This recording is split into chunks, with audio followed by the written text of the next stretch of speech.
आपल्या समोर येते एक छोटी चॅम्प पिंक परी शरयू दाते. अथर्वने पिंक परी म्हटल्यावर तुला कसं वाटलं? पण त्याला काहीतरी बोल ना. पण त्याला सांग किती छान किती क्यूट दिसतोयस असं म्हण त्याला. नाही क्यूट नको, क्यूट मला म्हणू नकोस प्लीज प्लीज प्लीज. मला क्यूट नको, दुसरं काही म्हण, क्यूट मला म्हण. हँडसम म्हण, हँडसम. खूप हँडसम दिसतोय. शरयू तुला गाण्यासाठी खूप खूप शुभेच्छा. थँक्यू.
खूपच छान गायलीस म्हणून. थँक्यू. हे गाणं एकतर खळे काकांचं आहे आणि ते साक्षात लता दीदींनी गायलंय आणि आमच्या इथे एक पिंक परी आली आहे, तिने हे गाणं गायलंय. तर तिचं गाणं परीक्षकांना कसं वाटतंय आपण परीक्षकांनाच विचारूया. स्वप्नील दादा.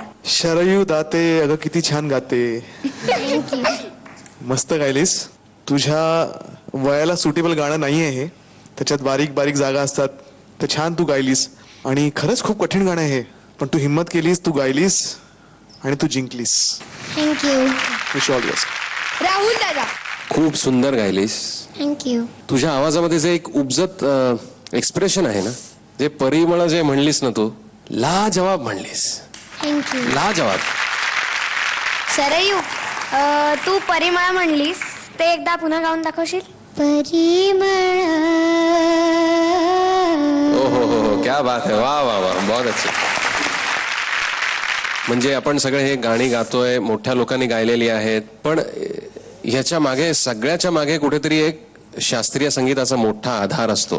आणि हे गाणं जे आहे राजस्थानी फोक मधनं ही धून आलेली आहे, ज्याला मांड म्हणतो. ह्या प्रकाराला असा मांड म्हणतात आणि तो खूप चांगला गायलास तू.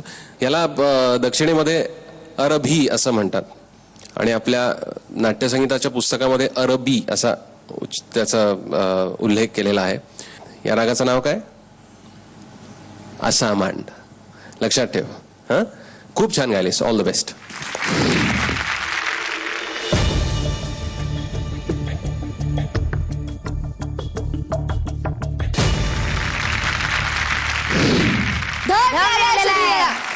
थँक्यू शरयू.